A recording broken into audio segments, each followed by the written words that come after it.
سلامونه او نیکې هیلې ټولو لرو برو افغانانو پښتنو خویندو ورونو ته وایي ابای مړ کو که په لاره و که په چاړه و عمران خان د صدراعظمتوب نه خلاص کو که په هره طریقه و خو لاړو خو زه نن خپل د دغه لایف زما مقصد ښکته پښتنو ته دی.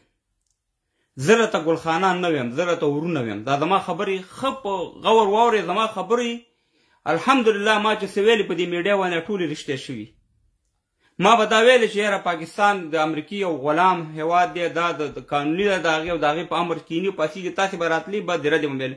نن تاسې خپله ویوئ چې پاکستان پوج مشران چې دا د پاکستان دا د امریکې غلامان دي او دا ملک چې دی آزاد نه دی. خپله عمران خان خپله د دې اقرار کوي چې موږ آزاد نه یو. خپله حمید ګل یې داسې ډېرې دغه شته دی، ویډیوګانې شته دی. خو زه تاسې ته نن یو پیغام پرېږدم چې نن دغه دریم تاریخ دی د 4مې میاشتې 2022 کال او 2مه روژه ده. زه تاسې ته دا وایم چې تر څو پورې واورئ زما ښکته پښتنو خپل ځان هم پېژندلی نه یي او د دې شین هم ځان راایستلی نه چې زنده‌باد او مرده‌باد په خدای یقین وکړه چې تل مدام به ذلیل او تباه او برباد باسئ. نن خو تاسې سره یو بله ډرامه وشوه چې تاسې ته دا وایي چې یاره 3 میاشتې بعد به انتخابات کېږي او دا تاسې ته بیا په یو بل مصیبت کې اخته کوي. تاسې زه همیشه دا ینم دغه پښتانه د ښکته پښتانه چې وروره لانګ مارچ دی، ورکوټی مارچ دی، ټول بسترې اچولي او اسلام آباد ته خوشي یاستئ. خپله لارې ده نه، خپل مقصد یې ده نه هېر کړی. زه د دې تبلیغ خلاف نه یم، زه خپله یو تبلیغي سره تعلق ساتم، زه خپله فیروزه لګوم، زه خپله په ګچ کې ګرځم. خو اوس تبلیغي مرکز یې دلته په لاهور کې جوړ کړی دی او د ښکته پښتونخوا نه ټول تبلیغیان هلته منډې وایي. نو د تبلیغي مرکز غټ مرکز ولې په پېښور کې نه جوړېږي چې یو دوه کسه پښتانه ورسره په کار روزګار شي؟ نو تبلیغ له 95% زه ځم او بکسه مې اچولی شی مهربانه لاهور ته په بس باندې ناست یم، په 1000 روپۍ کرایي لګوم او هلته مصرفونه کوم او هلته ځم. ویلې په دې باندې تاسې ځان لږ پوه کړئ. زما دا خبره واورئ چې زما د دې خبرې مقصد څه شی دی. تر څو پورې چې زمونږ افغانستان یو مضبوط افغانستان، یو اقتصادي افغانستان نه جوړ شوی، یقین وکړئ که تاسې ښه ورځ وینئ، که تاسې زما نه ښه ورځ وینئ یا پښتنو زما په مخ لاړې راټوکئ. ګورئ تاسې همدغه چغې والئ چې اشرف غني لاړ شي او ملي اردو ختمه شي. ګوره تبلیغات سم لاسته راله، اشرف غني هم لاړو ختم شو، زموږ ملي اردو هم لاړه ختمه شوه. ایا په تا باندې رڼا راله؟ ایا په تا باندې کومه ښه ورځ راله؟ ته خو نور هم بدتر شوې، ته خو نور هم د تورو شپو طرف ته لاړې. اوس که دا عمران خان دلته ناست دی په دې رئیس صدراعظمۍ باندې، تا کومه ورځ ښه شوه؟ ته ماته وایې څومره ته لاړې په دوبۍ او په قطر او په دغه کې او په بلو ځایونو کې او په نورو ځایونو کې ته مسافري کې، ته وروره مزدوري کې، تا ته څه پاتې شو؟ زما مقصد د خبرې دا دی چې 2 فیصلې به تاسې کوئ. 2 یا به لوی افغانستان ته کمپین کوئ، لوی افغانستان به جوړوئ. د لوی افغانستان دا که چې لر او بر پښتانه افغانان سره یو شي، دغه زمونږ او ستاسې د خلاصون لاره ده. یعنې قسم په خدای دی چې دغه سپین تلو نو د هغې په ځای باندې دا تورمخی پرېښودو او ورته ویل چې همیشه به دا افغانان دا پښتانه به ټکې او دا به مهربانه غلامان ساتي. دا مقه پروژه ده په تاسې عملي کوي، تورمخی پنجاب یې په تاسې باندې عملي کوي او لګیا ده روانې. او دا شی ګوره نن وګورئ، تاسې خپله وګورئ چې د عمران خان ګناه دا ده چې هغه یو پښتون دی. نور هېڅ ګناه د عمران خان نشته. د عمران خان ګناه دا ده چې هغه لږ رښتیا وایي. د عمران خان ګناه دا ده چې هغه د دې په خوښه باندې وروسته لاړو او هلته د وروس حمایت وکړو چې یاره اوکراین کې ښه کار کوي. همدغه باجوان د دې پوج په مشوره لاړو، مګر هم اوس وګورئ د همغه پوج مشر د عمران خان په خلاف باندې بیان ورکوي. 3 میاشتې پس به څه شی وي؟ دلته به انتخابات وي. دا په ریکارډ باندې ویم چې عمران خان به یا 50 سیټه یا به 80 سیټه، دا به دلته اپوزیشن کې لګي، تاسې به ورور سرکونو ته راوځئ. دا دی وغه دی، په دې باندې به تاسې بیا غولېږئ. بله لاره زما دا ده چې یا ځان ته خپل پښتونستان ځان ته جوړ کړي، آزاد پښتونستان، خپل صدراعظم هم وي، خپل رئیس جمهور هم وي، خپل پښتو لیکل هم وي، خپل ملک هم وي. ګوره موږ د ډورنلینډ نه منو، خو زما خپله ذاتي رایه دا ده چې پښتونستان جوړېږي ځان ته. زه هېڅ د دې مخالفت نه لرم، ځکه زما ورونه هستئ. زه غواړم چې زما زړه د پنجاب نه خلاص شم او موږ او تاسې سره ټول یو اتحاد ته کار وکړو. ته دا ونه شي، دا تر عمره پورې به تاسې ذلیله هستئ، تر عمره پورې دا 3 کاله تاسې ګوره غلامان وساتلی دی پاکستان دی پنجاب. نن تاسو ته معلومات وشو چې تاسې غلامان اسې دغه سئ. نو ازادي که غواړئ چې ازادي والئ، غواړئ چې د دوبۍ نه خپل مسافر بېرته خپلو بچیانو ته راشي، د سعودي نه مسافر خپلو بچیانو ته سوات ته ملکان دې ځایونو ته بېرته راشي، نو د هغې دپاره واحد لاره دا ده چې تاسې یو ځان ته ازاد پښتونستان جوړ کړئ. د دې لپاره پرېږدئ دا اسلام آباد او دا لاهور او دا منډې لانګ مارچ او ورکوټی مارچ او مهربانه بسترې او دغه ماچولي تاسې همیشه استعمال شوي یاستئ. ما تاسو ته بله ورځ په لایف کې ویلې چې د پوج کې چې استفاده دې کېږي د پښتون نه کېږي، پښتون په پوج کې استفاده دې کېږي، کار ته اخیستل کېږي. کم پښتانه پوجیان چې دي هغه انډیا طرف ته هم په جنګ اچوي، دلته بلوچانو سره هم په جنګ اچولي صاحب مهربانه، دلته خپل پښتانه هم وژلي دي په وزیرستان او په دې ځایونو کې. نو د خدای په لحاظ په دې باندې 15 منټه سوچ وکړئ.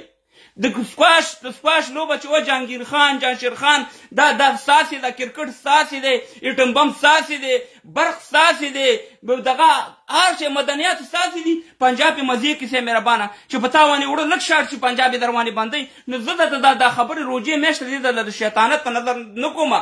زه یو پښتون یم، یو ستاسې ورور یم. زه یې درته کومه که تاسې منئ که نه منئ، که کنځلې کوئ، که بدرت کوئ، که هر څه کوئ. دا خو 83 کاله تېر شوي چې 200 کاله هم تېر شي په دې پاکستان کې به تاسې غلامان هستئ. زه تاسې ته یم د ښکته پښتونخوا پښتنو، دا پوج چې دی دا ستاسې په خلاف جوړ شوی. دا پوج ما تاسو ته بل ورځ په لایف کې ویلي چې د پاکستان نو جوړ چې 20 کاله مخکې د پاکستان پوج جوړو. اول ملک جوړېږي که پوج جوړېږي. نو ستاسې ملک چې دی، ستاسې وطن چې دی هغه افغانستان دی، ستاسې مورنۍ خاوره چې ده، ستاسې پلارنۍ خاوره چې ده هغه افغانستان دی. وطنونه جوړېږي او ملکونه جوړېږي او ورانېږي. نو دا ستاسې ملک دی، دا جوړېږي. اصل ډېر ملکونه جوړ شوي او دغه شوي. نو تر څو پورې چې تاسې دې ته کار نه کړی، یو مضبوط افغانستان، یو طاقتور افغانستان د نظامي لحاظه د هر لحاظه قسم په خدای چې لر به په بر باندې وخي او بر به په لر باندې وخي. زه نن ګورم، ما ډېره موده وکاته ګورئ د یو پنجابي بل پنجابي ته کنځلې نه کوي. تاسې به په دې میډیا کتلي د انډیا پنجابی د پاکستان پنجابي ته کنځلې نه کوي. مګر موږ لر او بر پښتانه یو شی پرې نه ښودو یو بل ته. دلته راځو وروره توهینونه، باچا خان بابا ته کنځلې، میرویس خان بابا ته کنځلې، محمود غزنوي ته کنځلې، صاحب مهربانه ډاکټر نجیب ته کنځلې، احمدشاه بابا ته کنځلې، نور زموږ لر او بر ټول مشران یو بل ته یاد کړه. څه تاسې حاصل کړ؟ تاسې ما ته دا ووایئ دا 8 کاله تاسې کنځلې وکړې، خور مورم یو بل ته یاده کړه. تاسې ته دومره پښې په لاس باندې درغې؟ نن وګورئ همغه پنجابی دی، همدغه قدرت به د پنجابي په لاس کې، که هغه د پوج په دغه کې، که هغه د عمران خان په لاس کې هېڅ شی نشته. زما راته وویل چې زه د عمران خان یو مینهوال یم. حالانکې عمران خان ډېر بیانونه د افغانستان په خلاف ورکړي، ډېر داسې کارونه یې کړي چې د افغانستان په خلاف دي، خو هغه عمران خان استعمال کړو. زه په دې زما سر خلاص دی، په دې باندې زما مغزه خلاص دي چې عمران خان دلته یو شو او دا یو ډیپرس یو داسې حکومت یې ورته جوړ کړی چې د ټوټه زه د پاکستان په ټول قانون باندې پوهېږم چې د پاکستان آئین چې شی دی، د پاکستان عدم اعتماد چې شی دی، ووټینګ څنګه کېږي، هر شی په دې ټول باندې ما پې معلومات حاصل کړي، ما دا شیونه د مغزو نه ایستلي دي. نو خبره دا ده چې د تاسې ته وایم پښتنو ورونو، زما ښکته د پښتنو ورونو، نور همدغه ټیم دی چې راپاڅېږئ، صرف دا چغه ووهئ، همدغه ټیم دی، همدغه ټیم دی چې هر یو تاسې د نوي پښتونستان غږ کوئ، د آزاد پښتونستان غږ وکئ، خپل ځان ته وطن جوړ کړئ. په خدای یقین وکړه چې تاسې همدغه لږ سوچ وکړئ چې ته ما ته وایې چې دوبۍ به ښایسته که سوات به ښایسته، ته ما ته وایې سعودي به ښایسته که دیر او ملکان او دا ځایونه به ښایسته، وزیرستان به ښایسته.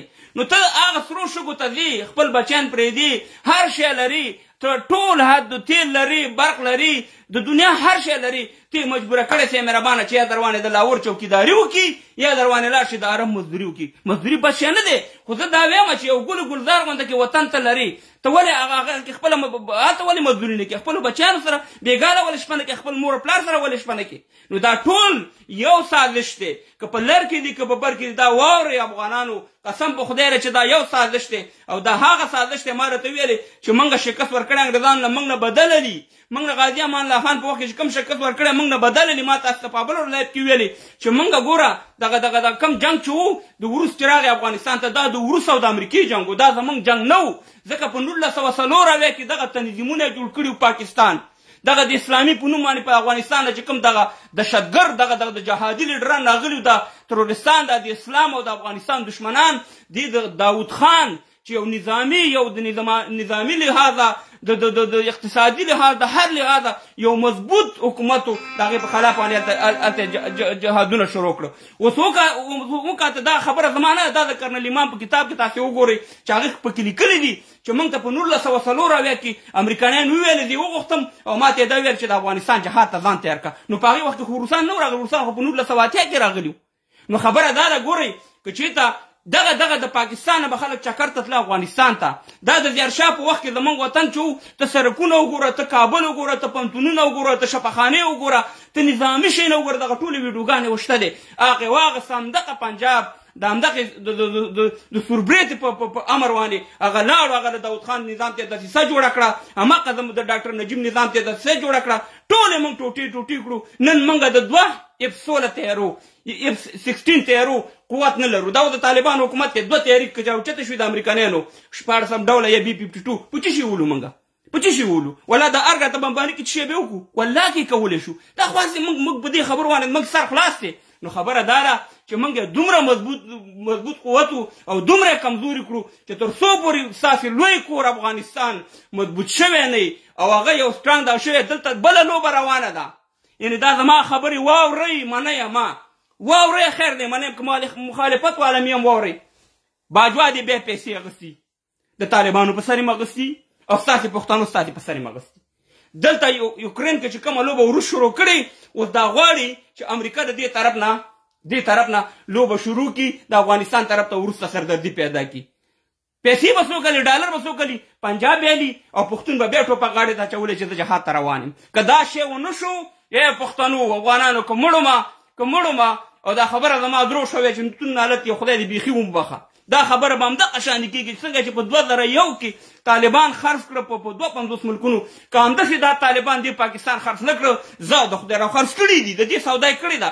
تاسې زلمي خلیلزاد خبرې واورئ یو 3 ورځې مخکې په اسلام آباد کې 2 ورځې مخکې څه شی ویلي چې دغه به تاسې ته راشي، ویډیو به تاسې ته مخې ته راشي. نو خبره دا د افغانانو ورونو پښتنو ورونو په دې نور د دې جلسونو نه په قلاره کښېنئ، ملنګ مارچونو ته ځئ، مجلسو ته ځئ، خپل د آینده د بچیانو غم هم وکړئ. او هغه دا دی چې یو لوی پښتونستان، یو آزاد پښتونستان تاسې ځان ته اعلان کړئ. حالانکې دا ټکه پورې دا لوی افغانستان دی، خو زما خپل ذاتي نظر دا دی چې زما ورونه اصلي که لوی پښتونستان مې د پنجاب نه به خلاص یو موږ او تاسې به ټول یو دغه لکه د قطر یا د دوبۍ یا د ابوظبۍ غونډه کې به دا زموږ یو دغه صاحب مهربانه. نو دا زما دا د زړه خبرې دي کومه خو که عملي کېږي او که نه عملي کېږي، خو زه تاسو ته دغه روژې میاشته د زړه خبرې کوم، زه تاسو ته کنځلې نه کوم، زه تاسو ته بد رد نه ویم.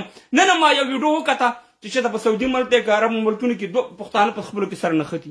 ولې د خدای ظالمانو په څه شي تاسې نښلی؟ پنجابی د بل پنجابي سره نه نښلي، امریکایان د بل امریکایي سره نه نښلي، عرب د بل عربي سره نه نښلي. ولې تاسې داسې کوئ؟ نو خبره دا ده چې زمونږ همدغه لوبه ده، پنجاب بیا لوبه شروع کړې ده.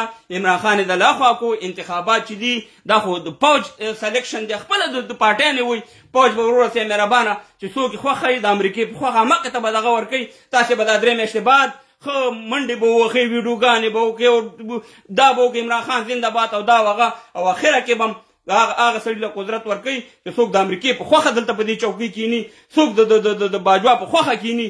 د هغې دا چوکۍ ده، نه د عمران خان ده، نه د بل ده، نه د بل ده. عمران خان یې دلته ښه یې دله صاحب مهربانه د پښتون عمران خان هغه سړی و چې د پاکستان نه زیات عزت په انډیا کې و، د پاکستان نه زیات عزت په انډیا کې د عمران خان خپلې خبرې دي، شهید افریدي خپلې خبرې دي، مګر هماغه عمران خان یې د ټول انډیا دشمن کو.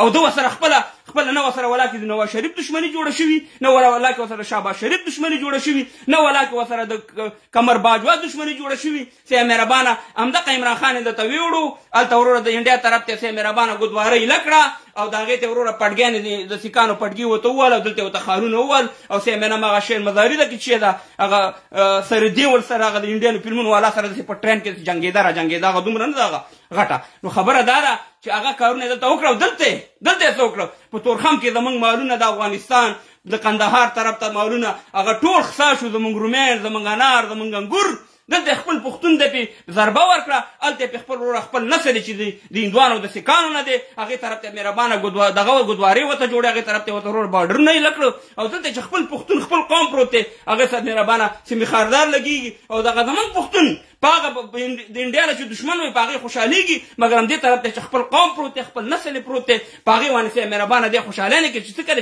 چې مهاجر راځي د دغه نه ته ماته دا ووایه چې تا ته خطره د انډیا نه ده که د افغانستان نه ده، تا ته خو ټوله خطره د انډیا نه ده، مګر انډیا طرف ته بارډر خلاصېږي، تجارت کېږي، او شهباز شریف د خپله وایي چې هغه یو دماکه په لاهور کې وشوه، وایي چې یا طالبانو په لاهور کې دماکې مه کوئ، په لاهور کې دماکې مه کوئ. فواد چودري چې د عمران خان په حکومت کې غټ وزیر دی خپله وایي چې هغه پنجاب او دا پنجاب خرابېږي. ولې دا هغه د پښتنو وطن او دا د پښتنو وطن چې خراب شي برباد شي خیر دی، خو ستا پنجاب او هغه پنجاب دی نه خرابېږي. نو نور تاسو ته څه رقم دغه وضاحت وکړي؟ نو خبره دا ده چې پاکستان ستاسې نه دی زما ښکته پښتنو ورونو، پاکستان د بل چا دی. تاسو ته دا ویډیوګانې ما ډېرې ډکې کړي او په ثبوت مې دله ویلې. د مولانا بیجګر صاحب خبرې تاسې واورئ، د ډاکټر اسرار احمد خبرې تاسې واورئ، د حمید ګل خبرې تاسې واورئ، د عمران خان خبرې. نن خو تاسو ته هر یو ته په ثبوت ورسېده چې پاکستان یو غلام هېواد دی، دا آزاد نه دی، دا د بل چا په لاس کې دی. 83 کاله تېر شو چې 200 کاله تېر شي تاسې به همدغه شانې غلامان استئ، همدغه شانې به بدبخته استئ. څوک به ځئ دوبۍ ته به مزدوري کوئ، څوک به ځئ ورور صاحب مهربانه کراچۍ او لاهور او نور ځایونو ته، ټول در په درې پښتانه افغانان. نو خبره زما د لایب مقصد دا نه و چې دګنې په دې روژه کې په دغه راشم یعنې غلط تبلیغات وکړم یا داسې خبرې وکړم، ځکه د روژې میاشت مبارکي م درته یم د روژې میاشت تاسو ته وعلیکم السلام. خبره دا ده چې دا اوس واضحه شوه چې دا پاکستان چې دی دا نه د پښتون دی، نه د بلوچ دی، نه د سندي دی، دا صرف د پنجاب دی او واک اختیار د بل چا په لاس کې دی. عمران خان لاړو خط دې ته خوشحالېږئ مه چې 3 میاشتې بعد انتخابات کېږي، 3 میاشتې بعد چې انتخابات کېږي څوک یې ګټي؟ همدغه پارټیانو کې چې کوم یو خوښ د پنجاب همغه به راولي کېنی وې. تاسې پښتانه به بیا جنډه درکړي زنده‌باد او مرده‌باد، خپل بچیان او خپل فامیل به دنه پاتې. نو زما همدغومره لای په افغانانو پښتنو ورونو چې د دې دپاره پښتانه باید کمپین وکړي، خپل ازادي مو والئ، خپل خپلواکي مو والئ. زبردست ټیم دی چې هر څوک ستاسې مشر ټاکل کېږي، که هغه اسمانیار ولی خان صاحب وي، که هغه ایمل ولی خان وي، که هغه عمران خان وي، که منظور پښتون وي، که علي وزیر وي، که نور تاسې مشران چې هغه د دې وطن ته خدمت وکړي او د خپله ژبه خپل تر څو پورې یا خبره یاد ساتئ، تر څو پورې چې تاسې خپله ژبه وانې کار نه کړي، خپله ژبه هم په مخ کې نه وړي، تاسې وانې ترقي والله چې نه بلکل دغه ده، قسم یې کې په تاسې ترقي چې خپله ژبه وانې لیکل ویل دا وکئ، هله به تاسې پرمختګ کوئ. دا په پنجابۍ په اردو ژبه باندې دغه نه کېږي. زه تاسو ته یو څو مثالونه در کوم. پاکستان جوړ شوی د لا اله په نوم باندې. قانون پکې څه چلیږي؟ کوم قانون پکې چلیږي؟ د برطانیې قانون پکې چلیږي که نه چلیږي؟ ښه ملي زبان یې څه دی؟ اردو د کوم ځای نه راغلې ده؟ د انډیا نه راغلي، ژبه هم پردۍ شوه. ښه ملي ترانه چې ورته وایي، دا قومي ترانه چې ورته وایي، دا په کومه ژبه ده؟ دا په پارسۍ ژبه ده. نو ما ته دا ووایه چې یو شی هم دا خپل نه لري، دا ټول یو دروغ دی، یو دغه یې جوړ کړی تاسې په دې غولې ولستئ چې پاک آرمي زنده‌باد او پلان. موږ پرونه بله ورځ ویل چې موږ د عام پوجیانو خلاف نه یو. عام پوجیان اقربانان 20,000 یا 13,000 یا 40,000 روپۍ معاش بالي، خپل بچیانو ته به ټوله لانجه چې ده د دې پوجیانو جرنیلانو کرنیلانو ده، دا ټول د هغې د امریکې په بټنه باندې کیني پاسي. او دا بیا مهربانه عمران خان ښه داسې کو چې سیا مهربانه صرف زما لویه ګناه دا ده چې پښتون یم، بس دغه لویه ګناه ده، نور هېڅ شی نه دی. نو خبره دا ده افغانانو ورونو، پښتنو ورونو، ویښ شئ د دې جلوسونو او د دې اسلام آباد د لنګ مارچونو نه نور ځان را خلاص کړئ، یو خپله خپلواکي مو والئ، خپله ازادي مو والئ. دومره تاسې په د انګریزانو په وخت کې غلامان نه وئ لکه اوس چې غلامان استئ، دومره تاسې د هغې په وخت کې غلامان نه وئ لکه دا خبره ګورې عمران خان هم وکړو. تاسې ته ما څو ځل په دې لایفونو کې کړې ده. په 3 ورځې مخکې 2 ورځې مخکې ما یو لایف وکړو، ما له پاکستاني روپۍ را پرېوځي. په هغې وخت کې په 180 کې وکړه، نن 180 کې ده. په $1 نه 180 په دغه ډالر ته $1 نه 180 پاکستاني روپۍ جوړېږي، کېدای شي 190 ته سبا ورسي. نو اقتصادي حالات هم خراب دی او بل جنگ ته مړي. پښتنو تاسې ته مهربانه د جهاد ټیکه یې تاسې سره درکړې ده، د جنت ټیکه ته ټولې په لرې په بر ووژل او برې په لر ووژل. زه په دغه عیسای کې په دغه پښتنو غږ کوم چې خپل پښتانه هم ډېر تباه او برباد کړه. د خدای په لحاظ باندې مرګ لرئ که نه لرئ، دې پنجابي ته هم 83 کاله کار وکړو او صرف د دې لپاره هم کار وکړو چې 10 رقم په بنګالیان شهیدان کړ، په لکاو په بلوچان شهیدان کړ، همداسې په افغانستان کې په لکاو په میلیونهاو خلک شهیدان کړ. د خدای دپاره راپاڅېږئ او د خپلو پښتنو دپاره ازادي والئ.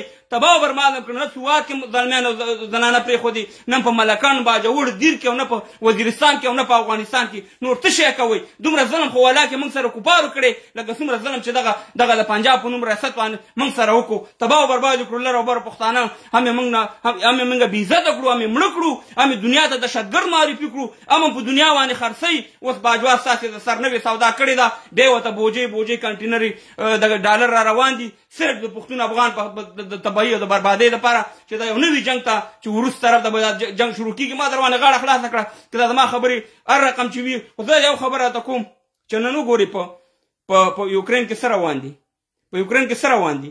همدغه امریکا ده په دغه ملکونو باندې اوس همغه خپله سلاح خرڅوي او وایي زه جنګ ته نه درځم، میزایل هم ورکوي، هر څه ورکوي. همغه وروسته وګوره په کوم ځای کې ونښلو.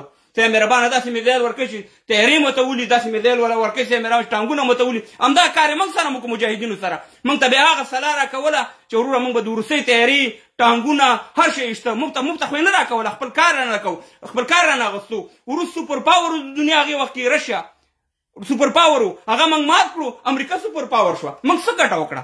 موږ خو ګټه ونه کړه. موږ خو هغه د دې دواړه کافر دي، موږ ته یو شی دي. د امریکې نه وروست خو د امریکې نه وروست خو دومره دنیا لپاره نسخان نه لکه دا چې دغه شو. نو موږ ویل چې موږ وروسته امریکا، تاجکستان، ازبکستان آزاد کړی. دا ټول یې پولاوي خبرې وي، دروغ وو چې یو سړی خپله دا ټکه پورې خپل وطن نشي ګټلی، نو هغه به تاجکستان او برلین به آزاد کړي. په دغه دروغ خبرو باندې موږ دغه جهادي ټیکهداران وغولولو. په دې نور مه غولېږئ، د اتفاق لپاره کار وکړئ او داسې ووایئ چې افغانستان هر یو پښتون افغان دا وایي چې افغانستان زموږ لوی کور دی، موږ به افغانستان مضبوطو قوت کوو، بیا به موږ وروره په امن کې کېږو. تر څو پورې چې افغانستان قوت کې شوی نه وي، په عمل کې شوی نه وي او یو د معاشي لحاظه د نظامي لحاظه یقین وکړئ پښتنو چې په تاسې باندې ښه ورځ والله وګورئ رانه. او فقط دغه کارونه کول چې اشرف غني ختم شي، ملي اردو ختم شي، ختم شي. تا د څه په لاس راځه؟ ته په سعودي کې ناست یې او په دوبۍ کې ناست یې، څه دا په لاس څه درله؟ همدغه د داود خان وخت کې یو قدرت و دلته افغانستان. د دې افغانستان نه به دې قبایلو ته پیسې راتلې. د ډاکټر نجیب صاحب وخته پورې دې قبایلو ته پیسې موږ وزارت قبایل دا داسې و چې د افغانستان ستاسې د پلار نیکه یو کور دی، ستاسې د پلار نیکه یو وطن دی. دې ته په سپک نظر مه ګورئ، په دروند نظر ورته وګورئ. موږ په عمران خان باندې موږ هېڅ کوم دغه نه لرو. ما مخکې ویلي موږ دغه نه، موږ چې کومه مینه اشرف غني ته ورکړې هغه عمران خان صاحب ته ورکړې. او موږ که نن افغانستان یو مضبوط دغه وی، نن پنجابي دومره جرأت نشو کولی څنګه چې د داود خان په وخت کې پنجابي جرأت نشو کولی چې دا ټک نه پوجي راوړي. همدغه شان د ډاکټر صاحب نجیب په وخت کې پنجابي جرأت نشو کولی چې تورخم ته راوشي دا ټک نه راوړي. خو خبره دا ده چې دغه جرأت ورته موږ ورکړو، موږ استعمال کړو، موږ دومره کمزوري کړو چې نن صاحب مهربانه موږ د یو معمولي پنجابي جواب نه یو، هغه راوانې نخرې کوي، دنیا ته مر رقم ته معرفي کوي. په الله سپارم، ښه روژه ولرئ. سلامونه ته وعلیکم سلام. عزتمن شئ. دا زما لایف بیا ساتئ. 3 د اپریل 2022 کال دی او د روژې میاشت ده. دا لایف زما ځان سره سیب کوي چې همدغه کار به کېږي. عمران خان بیا نه راځي وروره، هسې ځان له په غلطو خبره نه وکوئ. عمران خان یې دله ختم کړو او نه د هغې د راتګ چانس شته او نه یې غواړي. اوس یې لرې کوي ولې چې دا یې غواړي. خبره دا ده چې همدغه یو پلان و، تاسو ته په مخکې یو شی راواچو چې یاره 3 میاشتې بعد به انتخابات کېږي. انتخابات په پاکستان کې چېرته کېږي؟ خو د پوځ وخره چاله چې وروره په دغه کې ستا وټي چې هر چاته په بکسه کې ور واچو. په الله سپارمه، خوشحاله آباد اوسئ. زنده باد. لر او بر یو افغان جوړېږي به یو لوی افغانستان انشاءالله. دا درې رنګه ملي بیرغ به انشاءالله موږ او تاسې په اټک ودرو. زما ارزو 2 اپشنه دي، یا لوی افغانستان یا ځان ته یو پښتونستان. په الله سپارم، خو ولرئ.